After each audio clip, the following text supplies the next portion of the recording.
Second chapter পড়বো friction. আর third chapter যেটা আমরা পড়বো, প্রথম যেটা নিউটনস ল, সেকেন্ড চ্যাপ্টার ফ্রিকশন, আর থার্ড চ্যাপ্টার যেটা আমরা পড়বো সেটা হচ্ছে সার্কুলার মোশন বা বৃত্তীয় গতি। সার্কুলার মোশন বা বৃত্তীয় গতি, এই তিনটা চ্যাপ্টার পড়লে আমাদের ইউনিট 3 শেষ হবে। ঠিক আছে, তো আমরা আজকে নিউটনস ল স্টার্ট করছি। আচ্ছা, তোদের নিউটনস ল মনে আছে? আমি যদি কাউকে জিজ্ঞেস করি যে ফার্স্ট লটা বল। স্যার ওই বাইরে থেকে কোনো বল প্রযুক্ত না করলে স্থির বস্তু চিরকাল স্থির এবং গতিশীল বস্তু চিরকাল সমগতিতে গতিশীল থাকবে। আর একটু বল, ঠিক বলেছো তো? বল। বাইরে থেকে প্রযুক্ত বল দ্বারা বাধ্য করা না হলে স্থির বস্তু চিরকাল স্থির অবস্থায় থাকবে, গতিশীল বস্তু গতিশীলতা বজায় থাকবে। ঠিকই বলেছি। তাহলে যখন বলের সংজ্ঞা দেওয়া হয় তখন কি বলা হয়? যে বাইরে থেকে যা প্রয়োগ করলে, তাই তো? গতিশীল বস্তু গতিশীল হওয়ার চেষ্টা করে, বা গতিশীল হয়, স্থির বস্তু স্থির হয়। স্থির বস্তু গতিশীল হয়, গতিশীল বস্তু স্থির হয়। আচ্ছা, কিভাবে বলবি বল ল্যাঙ্গুয়েজটা? তোরাই বল। বলের সংজ্ঞাটা? বলের সংজ্ঞাটা বল দেখি। যে বাইরে থেকে যা প্রয়োগ করে কোনো গতিশীল বস্তুকে স্থির করা হয় বা করার চেষ্টা করা, এবং কোনো গতিশীল বস্তু এবং কোনো স্থির বস্তুকে গতিশীল করা হয় বা করার চেষ্টা করা, তাকেই বল বলে। দেখ, প্রথমত আমি বলি, তার মানে বল হচ্ছে এমন একটা ফিজিক্যাল কোয়ান্টিটি, এমন একটা ভৌত রাশি যা কোনো বস্তুর উপর প্রয়োগ করলে তার গতির অবস্থার পরিবর্তন হয়। এই সব কথাটাকে যদি আমি এক কথায় বলি, গতির অবস্থার পরিবর্তন হয় বা গতির অবস্থার পরিবর্তনের চেষ্টা করা হয়। গতির অবস্থা মানেই কি? ভেলোসিটি, বেগ। গতির অবস্থাকে প্রকাশ করে যে ফিজিক্যাল কোয়ান্টিটি, সেটা হচ্ছে বেগ ভেক্টর, ভি ভেক্টর। তাহলে ভি ভেক্টর যদি চেঞ্জ হয় তাহলে বুঝতে হবে বল প্রযুক্ত হয়েছে, সেটা মানে হোক বা অভিমুখে হোক। তাহলে বলের সংজ্ঞা আমরা এইভাবে লিখতে পারি। দেখ, আমরা প্রথমে যেরকম ভাবে তোরা ক্লাস 9-এ নিউটনস ল চ্যাপ্টার পড়েছিলি, এখানে সেরকম ভাবে পড়লে হবে না। কারণ এখানে আমাদের মেন টার্গেট হচ্ছে যে অঙ্ক করা, মেনলি বেসিক্যালি। এখানে তো নিউটনস ল পরীক্ষায় পড়বে না, যে নিউটনের প্রথম দ্বিতীয় তৃতীয় গতি সূত্র বিবৃত করো, এইসব ধরনের কোয়েশ্চেন এখানে পড়ে। এখান থেকে মেনলি যেটা করতে হবে তোকে প্রবলেম। ঠিক আছে, থিওরি কোনগুলো পড়বে সেগুলো আমি বলে দেবো, বাট মেনলি অঙ্ক করতে হবে, একটু জেনে রাখ। তাহলে প্রথমে আমরা ফোর্স সম্পর্কে ডিটেলসে জানার চেষ্টা করব। তাহলে হেডিং কর কনসেপ্ট অফ ফোর্স বা বলের ধারণা। ফার্স্ট টপিক হবে আমাদের বলের ধারণা। নিউটনস ল গুলো আমি জানি যে তোরা জানিস, এবং নিউটনস ল গুলো আমরা হেয়ার এন্ড দেয়ার কাজে লাগাবো এখানে সেখানে। বলের ধারণা বা concept of force, concept of force.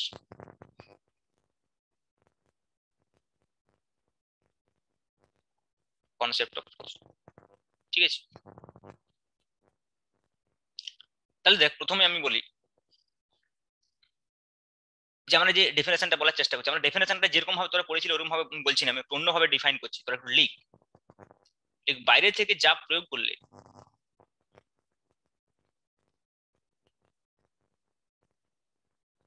বাইরে থেকে যা প্রয়োগ করলে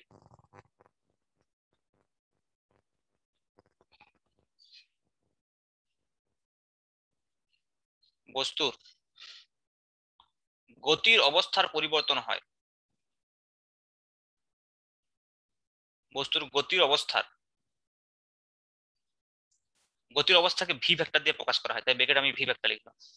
গতির অবস্থার পরিবর্তন হয়, বাইরে থেকে যা প্রয়োগ করলে বস্তুর গতির অবস্থার পরিবর্তন হয়, তাকে বল বলা হয়।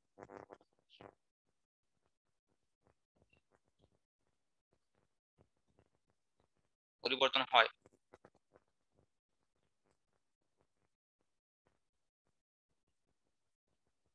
তাকে বল বলা হয়।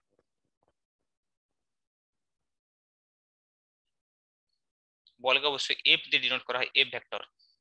ভেক্টর কোয়ান্টিটি হলে আমরা মাথায় তীর চিহ্ন দেবো, ভেক্টর নোটেশন। তাই পরিবর্তন, তাকেই বল বলা হয়, ফোর্স। তার মানে আমরা এখানে কাজ চেঞ্জের কথা বলছি, ভালো করে বুঝ, ভি ভেক্টরের চেঞ্জের কথা বলছি। তাহলে ভি একটা কি ভেক্টর রাশি, তার কি কি থাকতে পারে? তার মান থাকবে এবং কি থাকবে? তার অভিমুখ থাকবে। তার মান থাকবে এবং তার অভিমুখ থাকবে।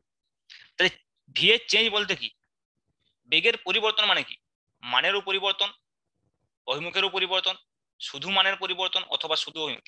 ভি মান এবং অভিমুখ দুটো নিয়ে গঠিত, তাই যদি যে কোনো একটার পরিবর্তন হয় তাও আমি বলতে পারি ভি এর পরিবর্তন হয়েছে, অথবা যদি দুটোই পরিবর্তন হয় তাও আমি বলতে পারি ভি এর পরিবর্তন হয়েছে। তার মানে এটা নেসেসারি নয় যে সবসময় বল প্রয়োগ করলে এটা নেসেসারি নয়। ভেবে দেখ যে গতিশীল বস্তু আরো বেশি গতিশীল হবে, এটা নেসেসারি নয়। কিন্তু গতিশীল বস্তু একই দ্রুতিতে চলতে পারে শুধুমাত্র যদি অভিমুখের পরিবর্তন হয়। ভেবে দেখ, মানটা যদি মনে করি একই থাকে, শুধুমাত্র অভিমুখের পরিবর্তন হতে পারে, তাহলেও কিন্তু ফোর্সে প্রয়োগ করতে হবে।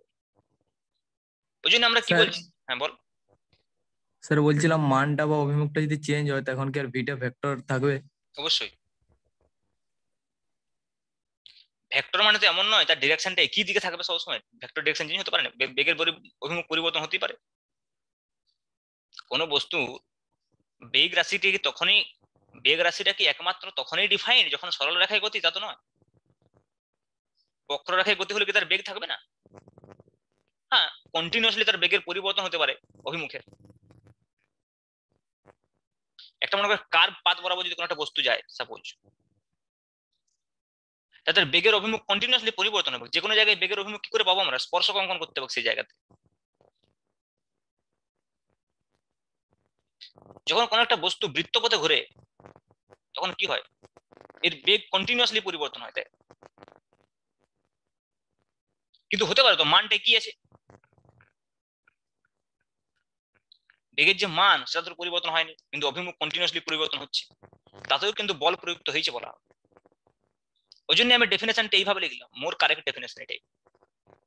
যা প্রয়োগ করলে বস্তুর গতির অবস্থার পরিবর্তন হয়, এক কথাই এটার মধ্যে সব আছে, ভেলোসিটি ভেক্টর। যা প্রয়োগ করলে বস্তুর গতির অবস্থার পরিবর্তন হয় তাকে বল বলা হয়। তার মানে কি ভি ভেক্টর চেঞ্জ হবে বেসিক্যালি। এখন দেখ, এর মানের পরিবর্তন হবে নাকি অভিমুখের পরিবর্তন হবে নাকি দুটোরই পরিবর্তন হবে, সেটা ডিপেন্ড করছে আমি ফোর্সটা কোন দিক দিয়ে দিচ্ছি, ফোর্সের ডিরেকশনটা কি। দেখ তোকে আমি সাপোজ এক্সাম্পল দিচ্ছি, মনে কর এটা একটা অবজেক্ট, বস্তু এম ভরের বস্তু এখানে রয়েছে। মনে কর এই বস্তুর মানে এই বরাবর ভি বেগ নিয়ে চলছে। আমি যদি মনে কর বস্তুর উপর এই বরাবরই ফোর্স দিই, তাহলে কি হবে? বেগের অভিমুখের কোনো পরিবর্তন হবে না, কিন্তু মানের পরিবর্তন হবে। বেগ বেড়ে যাবে, মানটা বেড়ে যাবে, কিন্তু অভিমুখ একই থাকবে। কিন্তু ভেবে দেখ, যদি এই বস্তুটাকে আমরা এইদিকে ভেলোসিটি ছিল ভি, মনে কর এই দিকে ফোর্স দিয়ে দিলাম এফ, উল্টো দিকে, তাহলে কি হবে? অভিমুখ পরিবর্তন হবে না, কিন্তু বেগের মান কমে যাবে। এখানে কি ছিল? মান বেড়ে যাচ্ছিল, এখানে কি মান কমে যাবে। তাই বেগের সঙ্গে যদি সমান্তরালে বা বেগের সঙ্গে যদি বিপরীত মুখে আমি ফোর্স দিই, বেগের সঙ্গে যদি সমান্তরালে বা বেগের সঙ্গে যদি আমি বিপরীত মুখে ফোর্স দিই, তাহলে কি হচ্ছে? এর অভিমুখের কোনো পরিবর্তন হচ্ছে না, কিন্তু এর মানের পরিবর্তন হচ্ছে। অভিমুখে মানে পরিবর্তন হবে না, বেশি বল দিলে তো হ্যাঁ ওইদিকে যেতে হ্যাঁ শুরু হ্যাঁ, করবে। যদি তুই এটা চাস, হ্যাঁ, কিন্তু তখন ভেলোসিটি ডিরেকশনটা ওইদিকে, মানে তখন এই কেসটাই হয়ে যাবে। ঠিক আছে, কিন্তু উল্টা দিকে হবে। হ্যাঁ উল্টো দিকে। কারণ কি দেখ, ফোর্স আর ভেলোসিটি দুটোই কেস, যদি ফোর্স আর ভেলোসিটি ডিরেকশন একই থাকে অথবা ফোর্স আর ভেলোসিটি ডিরেকশন আলাদা থাকে। তুই যেটা বলতে চাইছিস, মনে কর আমি এমন বেশি বল দিয়ে দিলাম যাতে করে পুরো সিস্টেমটা এইদিকে চলে যায়, তখন ফোর্স আর ভেলোসিটি একই দিকে হয়ে যাচ্ছে, আরো এই কেসটাই হয়ে যাচ্ছে। সেটা আমি বুঝিনি, আমি বলের সেই পরিমাণটা বলছিনি, মানে থামার আগে মুহূর্ত পর্যন্ত আমি বলছি। ঠিক আছে, তাহলে সেক্ষেত্রে কি হবে? তাহলে সেক্ষেত্রে ভেলোসিটিটা কমতে থাকবে কিন্তু অভিমুখের কোনো পরিবর্তন হবে।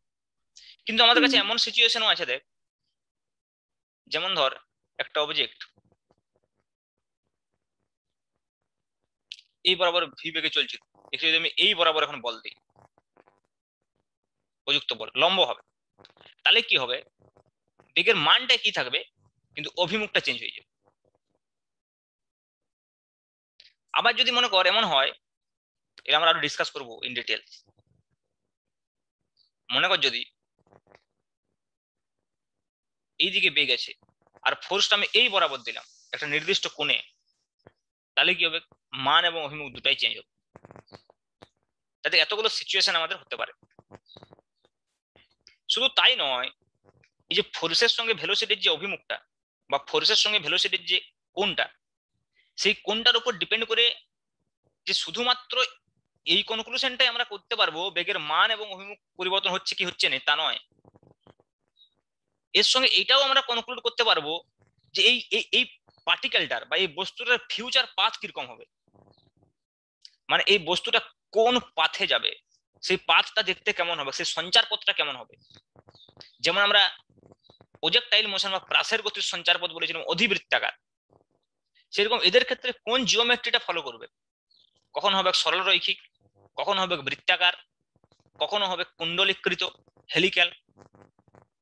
তো সেটা হচ্ছে যে ফোর্স আর ভি এর যে মধ্যবর্তী কোণ, এফ আর ভি এর যে মধ্যবর্তী কোণ, তার উপরে মেনলি ডিপেন্ড করে বেসিক্যালি। তাহলে এফ ও ভি এর মধ্যবর্তী কোণের উপর ভিত্তি করে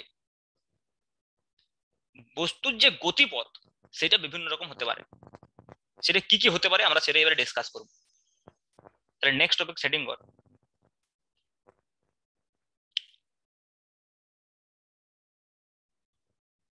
এফ ও ভি এর মধ্যবর্তী কোণের উপর ভিত্তি করে এফ ও ভি এর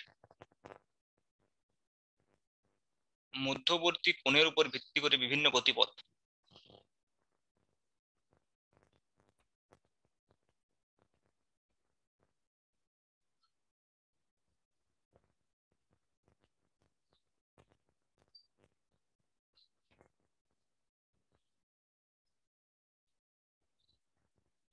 ভিত্তি করে বিভিন্ন গতিপথ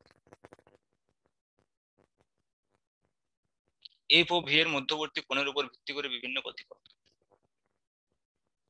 ঠিক আছে, তো মনে কর কেস ওয়ান আমরা বলছি, কেস ওয়ান আমরা বলছি যে থিটা সমান এফ ও ভি এর মধ্যবর্তী কোণটা আমরা থিটা হচ্ছে, থিটা সমান 0 ডিগ্রি আর 180 ডিগ্রি। এই দুটোর জন্য আমরা বলবো, এই যে দুটো ছবি আমি এঁকেছিলাম, theta is equal to 0 degree, theta is equal to 180 degree. আচ্ছা, আবার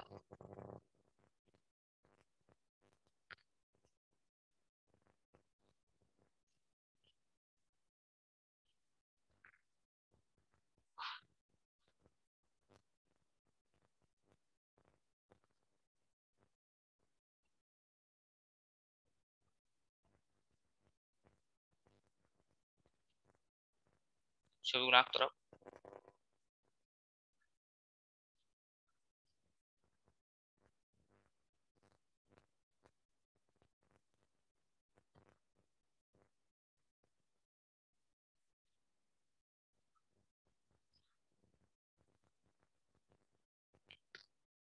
তাহলে এটা হচ্ছে যে প্রযুক্ত বল, সাপোজ এটা হচ্ছে ভি ভেলোসিটি ভেক্টর যেটা আগে থেকে ছিল, আর এটা এফ। তাহলে এফ আর ভি একই দিকে আছে, তার মানে থিটা কত 0 ডিগ্রি। এখানে দেখ এফ আর ভি অপোজিট দিকে আছে।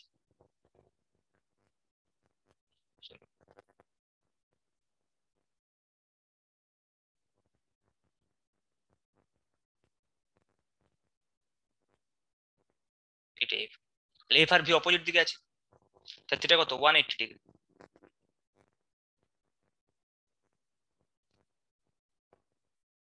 Theta is equal to 0 degree আর theta is equal to 180 degree. তাহলে দেখ এফ আর ভি এখানে কি প্যারালাল, এখানে কি এফ আর ভি হচ্ছে যে অ্যান্টি প্যারালাল।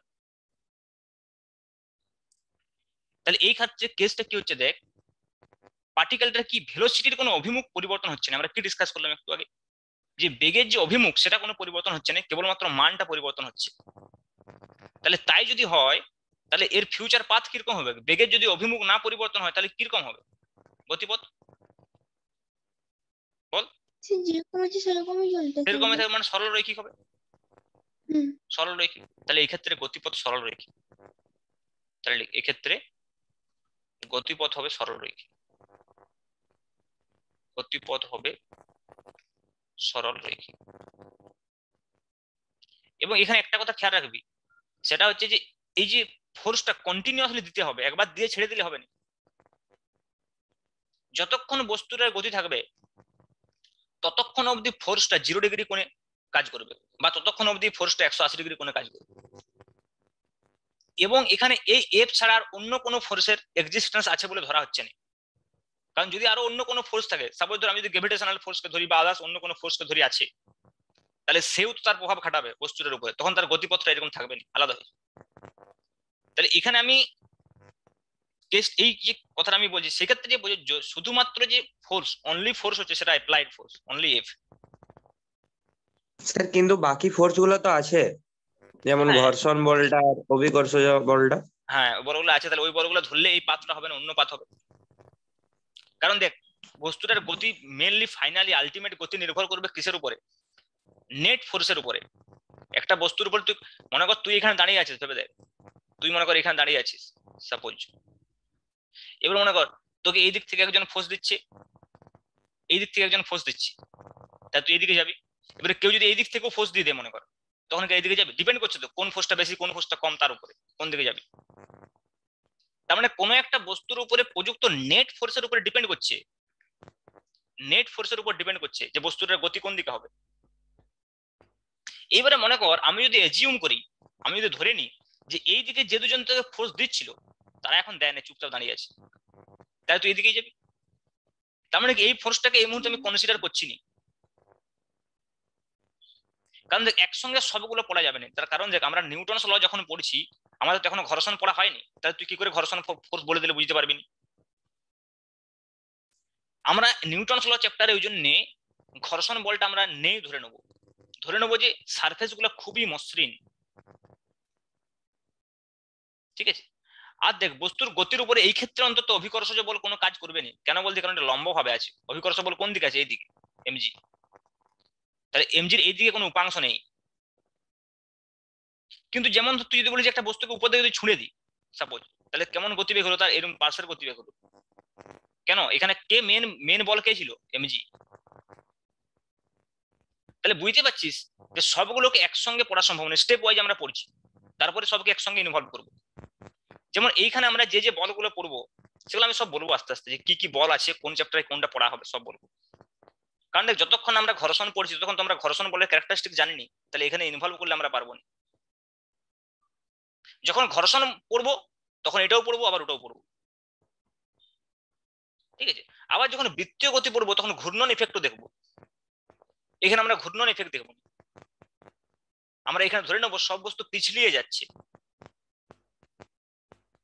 তো তুই বলতে পারছিস যে স্যার যদি তাহলে আমি এর উপর চাকা লাগিয়ে দিই, এই যে টকটা আছে চাকা লাগিয়ে দিলাম মনে করো, তাই যদি সামনের দিকে যায়, তো তখন তো সেটা আমরা এইখান থেকে অ্যানালিসিস করতে পারবো না, আমাদের বৃত্তীয় গতি বা ঘূর্ণন গতি সম্পর্কে জানতে হবে।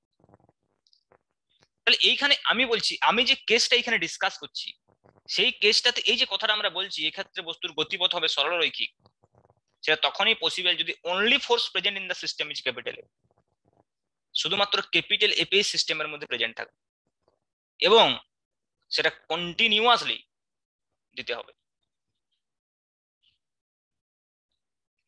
কোনো সময় সেটা ছেড়ে দিলে হবে না, তাহলে তো বস্তু তো নিজে তখন নিজের মতো চলবে। নেক্সট কেসটা বললে আরো বুঝতে পারবি, কেস 2টা আরো এটা ক্লিয়ার হবে। আমি কেস 2 তে যাচ্ছি। কেস 2 তে আমরা বলছি theta equal to 90 degree, theta equal to 90 degree.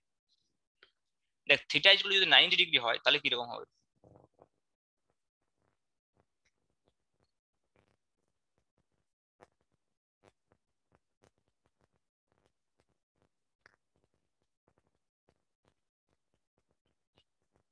এদিকে বস্তুর ভেলোসিটি, এদিকে হচ্ছে ফোর্স।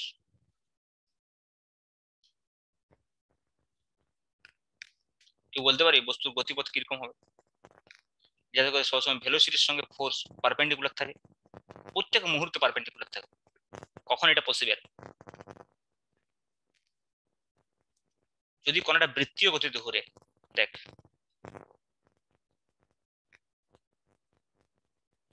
মনে আমি এইখানে বস্তুটা যে ধরে নিচ্ছি, কোন একটা মুহূর্তে বস্তুটা, যে বস্তুটার কথা আমি বলছি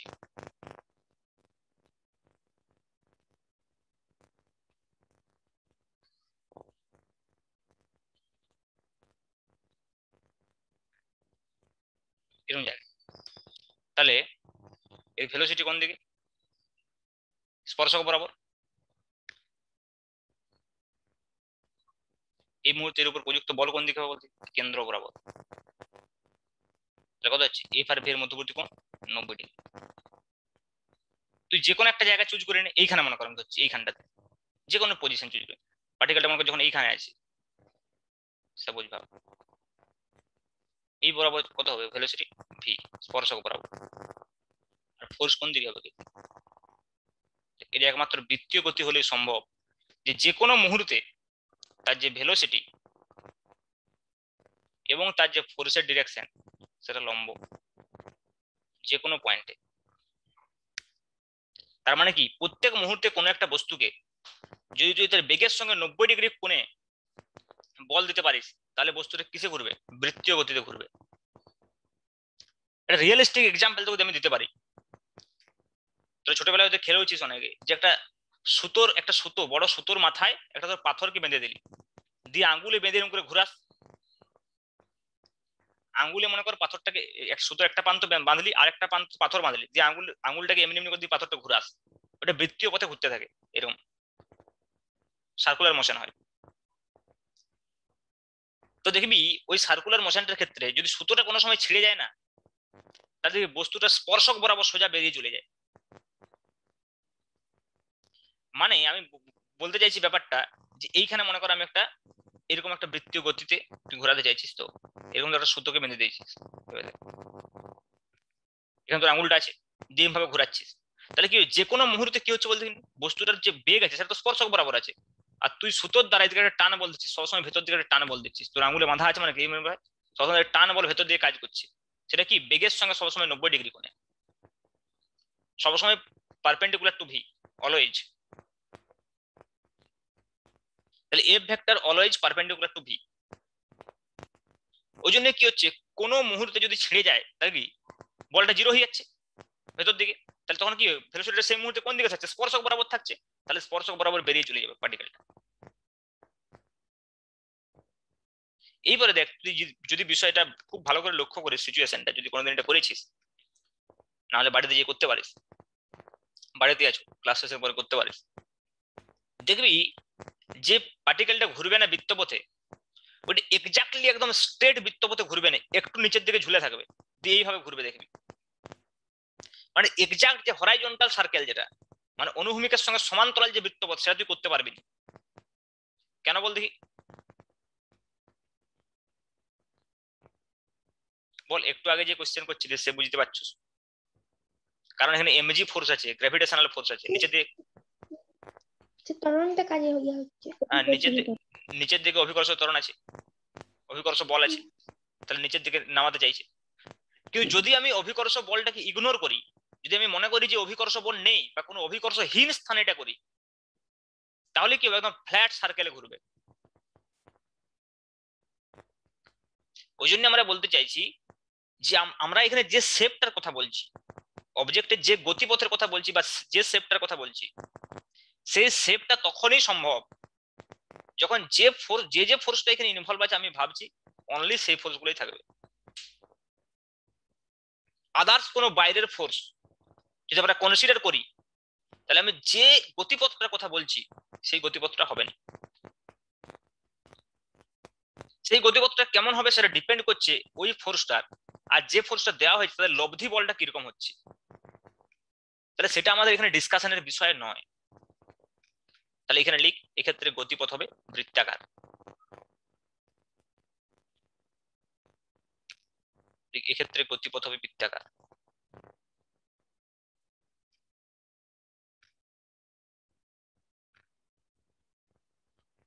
গতিপথ হবে বৃত্তাকার।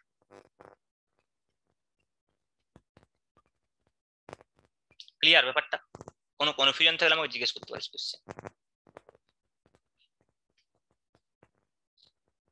নেক্সট আমরা কেস 3 তে যাব, যেখানে আমরা বলতে চাইছি যে থিটা যে কোনো অ্যাঙ্গেল, এখানে দেখ থিটার কতগুলো পার্টিকুলার আমরা অ্যাঙ্গেল ধরেছি, থিটা সমান 0 ধরেছি, থিটা সমান 180 ধরেছি, থিটা সমান 90 ধরেছি। তাহলে এইগুলো ছাড়া যদি অন্য যে কোনো কোণ হয় তখন গতিপথ কিরকম হবে?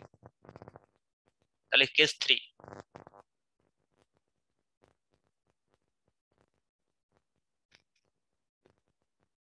কেস 3 তে theta not equal to 0 degree, 90 degree, 180 degree, theta theta not equal to 0 degree 90 degree 180 degree. তাহলে এটা যে কোনো সিচুয়েশন নিচ্ছি আমি,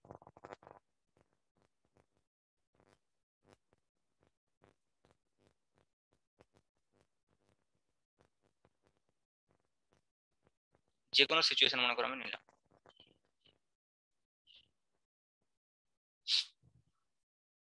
তাহলে এই বরাবর হচ্ছে যে ফোর্স, আর এই বরাবর মনে করি ভেলোসিটি। এই কোণটা মনে করি থিটা। এফ এর আমরা কি দুটো উপাংশ পাবো?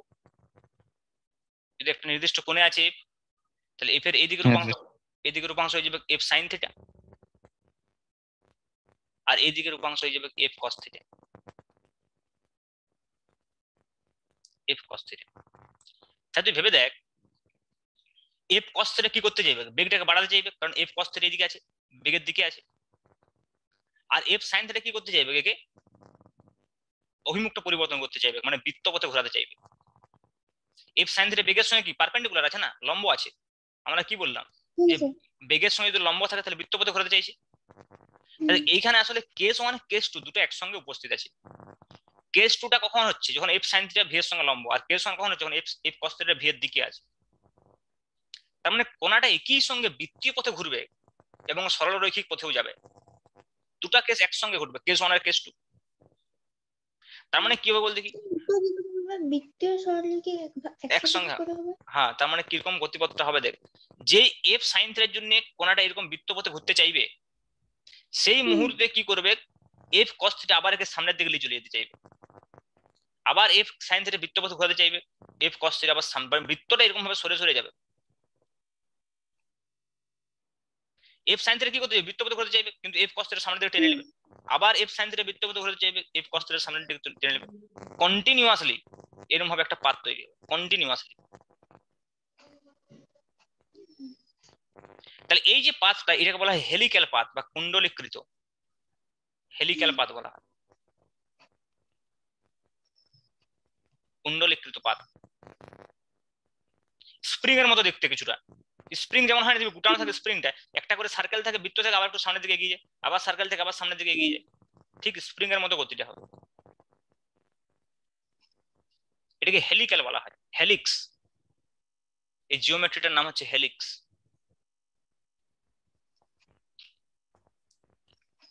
ক্লিয়ার ব্যাপারটা? তাহলে দেখ, তার মানে এই এফ আর ভি এর অ্যাঙ্গেলের উপর ডিপেন্ড করে এই 3 রকমের পাথ বেসিক্যালি হতে পারে, যদি কেবলমাত্র এফ থাকে, যদি কেবলমাত্র এফ থাকে এবং সেটা কন্টিনিউয়াসলি দেওয়া হয়। তাহলে এইটা হচ্ছে বল, এবং বল কি করে? তাহলে বল মেনলি দেখ, আমরা তখন কি বললাম, বল মেনলি ভি ভেক্টরকে চেঞ্জ করে, ভি এর মান এবং অভিমুখ দুটো যে কোনো একটা চেঞ্জ করতে, দুটোকেই চেঞ্জ করতে পারে। সেটা ডিপেন্ড করছে থিটার উপরে।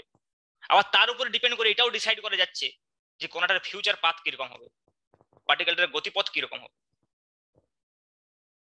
এবার আমরা দেখবো যে এই যে এফটার কথা বলছি, সেটা অ্যাপ্লাইড ফোর্স, বাইরে থেকে দেওয়া হচ্ছে, কিন্তু সিস্টেমটার নিজস্ব প্রপার্টির জন্য কিছু ফোর্স অ্যারাইজ করবে, যেমন লম্ব প্রতিক্রিয়া, টান বল, ঘর্ষণ বল, যেগুলো তোরা বলছিস। তাহলে দেখ, তোরা অনেক ধরনের ফোর্স পড়েছিস, ক্লাস 9 থেকে পড়েছিস, সংস্পর্শ বল, অসংস্পর্শ বল, টান বল, লম্ব বল, হ্যাঁ, তো স্থির তড়িৎ বল, তড়িৎ চুম্বকীয় বল, নিউক্লিয় বল, বিভিন্ন ধরনের বল পড়েছিস। আমি চেষ্টা করছি সেই ক্যাটাগরিটাকে তোদের কাছে দেওয়ার, যে এরকম কি কোনো নির্দিষ্ট কোনো বিভাজন আছে বলের, যে বল কত প্রকারের ও কি কি, আমি যদি জিজ্ঞেস করি নির্দিষ্ট কি কোনো বিভাজন আছে? তুই কি জানিস যে বলের কোনো নির্দিষ্ট বিভাজন আছে? আমি যদি জিজ্ঞেস করি বল কত রকমের হয়? নেক্সট হেডিং কর বলের প্রকারভেদ, টাইপস অফ ফোর্স। বলের প্রকারভেদ।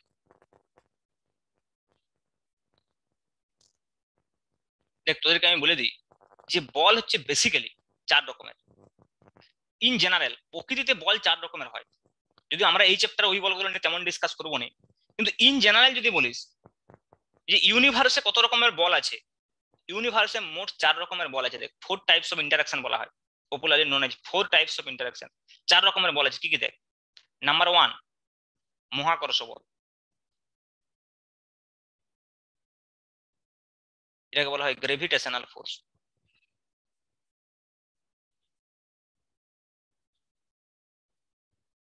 নাম্বার 2 ইলেকট্রোম্যাগনেটিক ফোর্স বা তড়িৎ চুম্বকীয় বল। তড়িৎ চুম্বকীয় বল।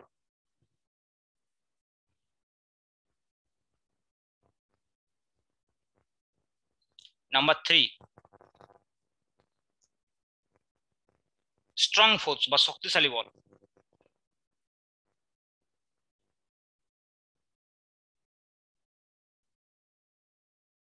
Strong force. নাম্বার 4 দুর্বল বল বা উইক ফোর্স। এই যে লাস্টে যেটা বললাম না, স্ট্রং ফোর্স আর উইক ফোর্স, এগুলো মেনলি নিউক্লিয়ার ফোর্স, নিউক্লিয়ার বল, এগুলো নিউক্লিয়াসের মধ্যে উপস্থিত থাকে, নিউক্লিয়ার ফোর্স। তো দেখ, তুই যে কোনো বলের কথাই বল না কেন, তার এই 4 ধরনের মধ্যে যে কোনো একটার মধ্যে পড়ে যাবে। তুই যা কিছু বল, টান বল, ফ্রিকশনাল ফোর্স, যা বল, নর্মাল রিয়াকশন, যে কোনো বল, সমস্ত বল এই 4 ধরনের মধ্যে যে কোনো একটা ক্যাটাগরিতে পড়ে যাবে। এটা হচ্ছে ব্রড ক্লাসিফিকেশন অফ ফোর্স। এটা আলটিমেট ক্লাসিফিকেশন, সব থেকে modern classification, latest classification according to particle physics. তুই জেনে রাখ, এই প্রত্যেকটা বল উৎপন্ন হওয়ার পিছনে একটা নির্দিষ্ট কণা কাজ করে। যেমন মহাকর্ষ বল উৎপন্ন হওয়ার পেছনে গ্রেভিটন কণা, ইলেকট্রোম্যাগনেটিক ফোর্স উৎপন্ন হওয়ার পেছনে ফোটন কণা, তেমনি স্ট্রং উইক ফোর্স মানে নিউক্লিয় বলের জন্য দায়ী নিউক্লিয়াস কিছু মাইক্রোস্কোপিক পার্টিকেল, যেমন বোসন কণা, WZ বোসন কণা, এইসব কাজ করে। পাই মেসন, তোরা জানিস নিউক্লিয়ার ফোর্সের জন্য পাই মেসন কণা কাজ করে। তাই দেখ, সেই পার্টিকেল ফিজিক্সের লেটেস্ট হচ্ছে ক্লাসিফিকেশন এটা। কিন্তু এই চ্যাপ্টারে আমরা পড়ছি মেকানিক্স, আমরা এইরকম ধরনের বিভাজন পড়বো না, বুঝতে পারছিস? এবং দেখ, আমরা মহাকর্ষ বল পড়ার জন্য একটা আলটিমেটলি চ্যাপ্টার ছেড়ে রেখেছি। চ্যাপ্টার বললে ভুল, একটা ইউনিট আছে, ইউনিট 6-এ আমরা মহাকর্ষ বল পড়বো।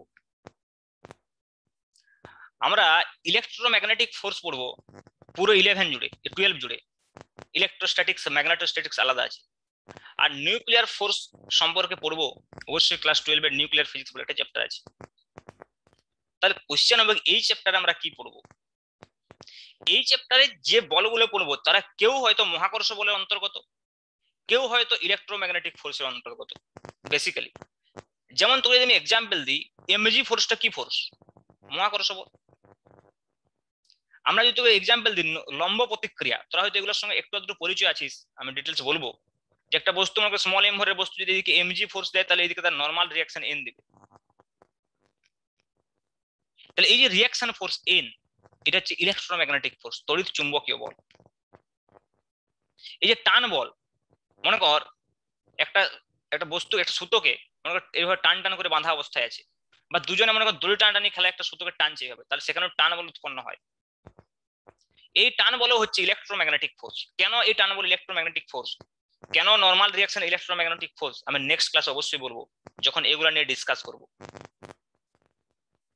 আমরা বিভিন্ন রকম বল এবং সেই বলগুলার বিভিন্ন রকম সিস্টেমে তাদের যে ডিরেকশন, কিরকম ডিরেকশন হয় সেই বলগুলার, সেগুলো সম্পর্কে আমরা পড়বো।